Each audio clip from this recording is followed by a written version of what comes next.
E se o Lamine Yamal vencesse a Copa do Mundo de 2026? Já estamos falando de um dos maiores jovens da história do esporte, um jogador que desde a primeira vez que pisou em campo já provou ser diferente, mas se ele vence uma Copa, será que já dá pra colocar ele nas conversas entre os gigantes? Calma, a gente já vai entrar mais nesse debate, mas antes a gente tem que ver se a Espanha e se principalmente ele estão prontos. A minha resposta pessoal é sim. Se a gente for olhar pro ciclo como um todo, talvez a Espanha seja o time mais preparado a vencer a Copa. O que joga eles pra trás nesse momento são as lesões, incluindo a do próprio Yamal. Mas mesmo assim, ele voltando e estando disponível vai ser um dos maiores pesadelos de qualquer seleção no Mundial. Isso porque ele já tá muito consolidado, ele não é uma futura estrela, ele já é uma estrela. Inclusive, mesmo ele sendo muito jovem, tem como a gente montar uma linha narrativa. Eu não vou começar pelo ponto que ele tá mais consagrado, e sim por um jogo antes desse que mostra como ele já estava pronto para jogos grandes. Voltamos pro início de 2024. Lamine já era considerado uma promessa, mas ainda não tinha o status que tem hoje. 16 anos e enfrentaria o Brasil como titular dentro do Santiago Bernabéu. Por mais que fosse um amistoso, seria totalmente compreensível se ele sentisse o jogo, só que isso não aconteceu. Um jogador que toda vez que pegava na bola dava medo, impossível de marcar, um contra um excelente. Em um jogo com Vini Júnior, Rodrigo e jogadores mais consolidados, quem teve mais dribles certos foi ele, sendo também o jogador que mais sofreu faltas com 4 e o jogador com mais vitórias em duelos, foram 11. Um desempenho impressionante naquele jogo que foi um empate em 3-3, e isso com 16 anos. Tá, desculpa, eu não vou comparar ele com o Vini com a camisa de uma seleção, porque o Vini pelo Brasil é ridículo, mas o ponto não é exatamente esse. Naquele dia, inclusive, a gente também viu o Endrick decidir, mas como um todo, o Yamal teve a segunda melhor nota no Bernabéu. O jogador que talvez mais chamou a atenção naquele dia e mostrou pro mundo que em jogos grandes, sejam eles de seleções ou de clubes, ele estava pronto. Isso porque ele já vinha quebrando recordes no Barcelona, foi ganhando seu espaço pouco a pouco, e em data FIFA, atrás de data FIFA, ele foi se consolidando como um dos melhores jogadores ofensivos da Espanha.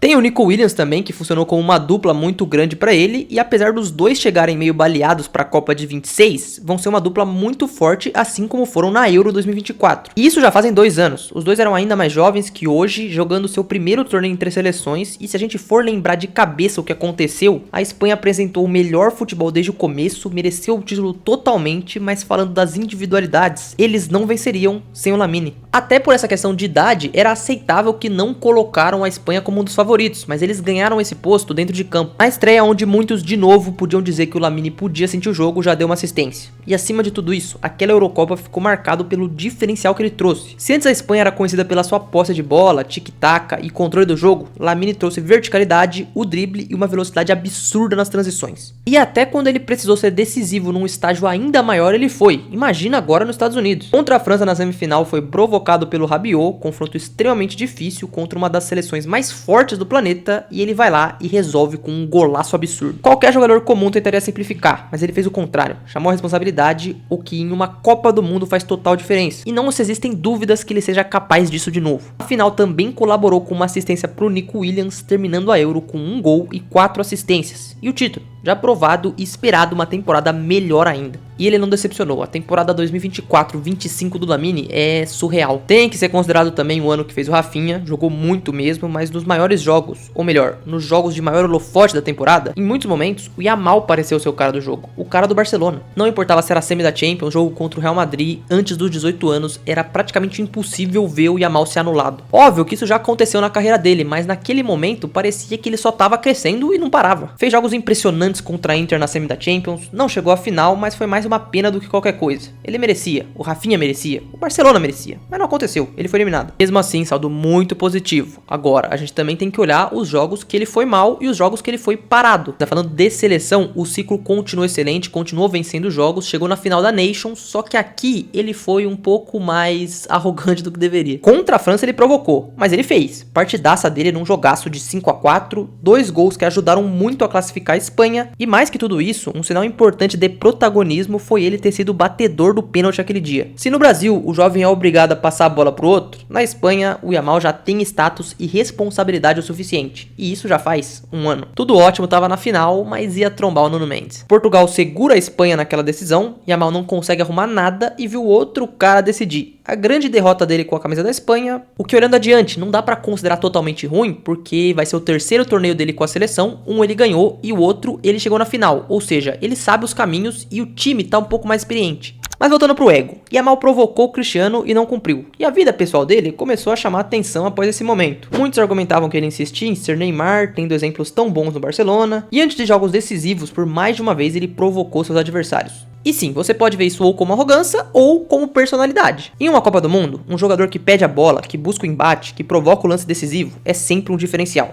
Às vezes, pode dar errado, claro. As coisas podem simplesmente não acontecer, mas só de ter um jogador que busca tentar desequilibrar já é um indicativo melhor. E como ele chega para essa Copa? Aqui a gente tem um problema não só dele, mas como da Espanha também. Muitos jogadores sofreram com lesões e o Yamal já vem sofrendo com elas há um tempo. O principal problema disso é meio na cara, porque desde que ele surgiu fez muito, com apenas 17 anos já tinha 100 jogos no profissional. E antes dessa Copa sofreu outra lesão que inclusive pode tirar ele dos primeiros jogos do Mundial. E como ele vai voltar, a que nível ele vai voltar, isso é uma incógnita. No ano atual, os números do Yamal até aumentaram, se tornou camisa 10 do Barcelona, fazendo grandes partidas, mas tem alguns problemas como essa parte das lesões. Teve os problemas no pubis durante a temporada, o que é um risco pensando em Copa, porque talvez o jogador que mais possa parar o Yamal nesse momento seja ele mesmo. Mas tá, dito isso, a gente tem que se aproximar da Espanha e entender o que ele precisa para ganhar a Copa e o que isso significaria. Mesmo o time espanhol podendo estar sem ele, não deve ser um problema os jogos contra Cabo Verde ou contra a Arábia Saudita. E já contra o Uruguai, mesmo com um ritmo menor, ele já pode fazer uma certa diferença. Depois a parte do mata-mata é mais difícil de prever, mas ele vai estar do lado, provavelmente, se passar em primeiro, de França e de Alemanha, podendo pegar um dos dois só na semifinal, o que significa que ele teria pelo menos 3 jogos aí para poder pegar um ritmo. Se a gente olha pro elenco da Espanha, é um meio campo muito forte, jogadores de um nível muito alto e na parte da frente também tem peças que podem ser decisivas por momentos. Mas o que é interessante é que a responsabilidade de decidir, ou o cara desse time, tem só 18 anos e se chama Lamine Yamal. Nos jogos grandes quem vai ser procurado será ele, e se a França é hoje talvez a grande favorita pelo elenco plural que tem, pelo nível da sua parte ofensiva, se tem um cara candidato a destruir os franceses, sozinho, esse cara é o Yamal. Agora vamos lá, põe na sua cabeça, dia 19 de julho, o Yamal com a taça da Copa do Mundo. O que isso ia mostrar pra gente? Vamos primeiro tentar comparar com outros caras. A que nível isso ia colocar ele? Primeiro o Pelé. Óbvio, o tamanho dele não se compararia, mas em questão de idade, o Pelé venceu a Copa muito jovem, assim como seria com o Lamine. E o Yamal viveria isso num momento de um poder de mídia maior, o que o tornaria ainda mais uma super estrela do Mundial. Olhar pro Messi também é uma boa comparação, já que os dois surgiram do Barcelona e se tornaram camisa 10 do clube. O Messi pela Argentina só conseguiu vencer aos 35 anos. Óbvio que pro Yamal igualar o Messi no Barça, ele vai ter que fazer muitas coisas, mas por seleções, se ele vence essa Copa do Mundo, já é um baita começo. Ronaldo, de novo, não tô comparando o tamanho dos dois, e nem contexto da conquista, apenas o título frio mesmo. O Ronaldo venceu 2 Copas, a primeira praticamente da mesma idade do Yamal. A diferença aqui seria que o Lamine teria um ponto de partida muito bom, assim como o do Fenômeno, mas como já protagonista. Aí a gente tem uma das melhores comparações, que é com o Mbappé, que seria até interessante para os El Clássicos depois. Porque o ditador venceu aos 19 anos de idade. Resultado gigante, não tem nem o que discutir, foi um dos protagonistas da França que venceu o bicampeonato. Mas se o Yamal vence a Copa, ele não é um dos protagonistas da Espanha, ele é o grande protagonista.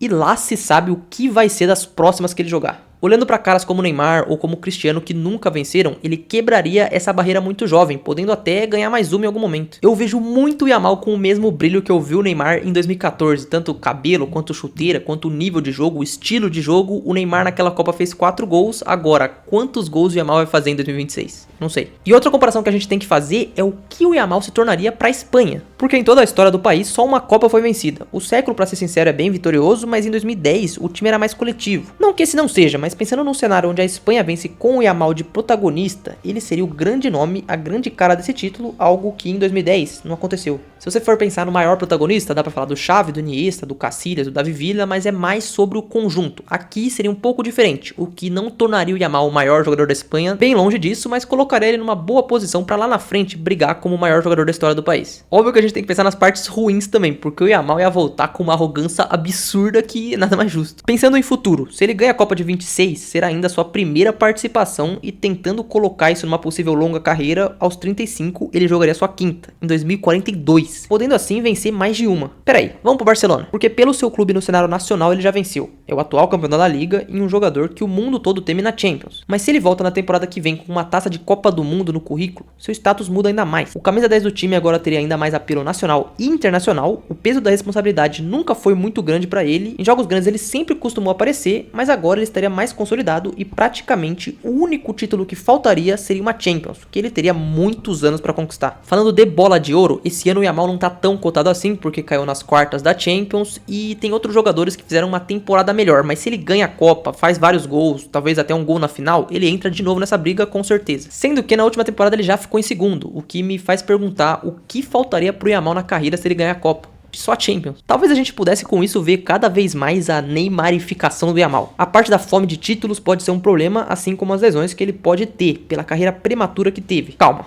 Isso é um papo muito aprofundado, vamos fazer mais simples. Se o Yamal vence a Copa do Mundo, ele não muda só o tamanho do seu país com o bicampeonato, mas muda também o seu status como jogador. Já tratamos o Yamal como realidade há algum tempo. Ele já não é mais uma futura estrela, ele já é uma estrela. Mas se ele vence a Copa do Mundo de 2026, não estaremos apenas vendo os primeiros anos de um dos maiores da história. Estaremos vendo um dos capítulos mais bonitos da página de craques só no seu começo.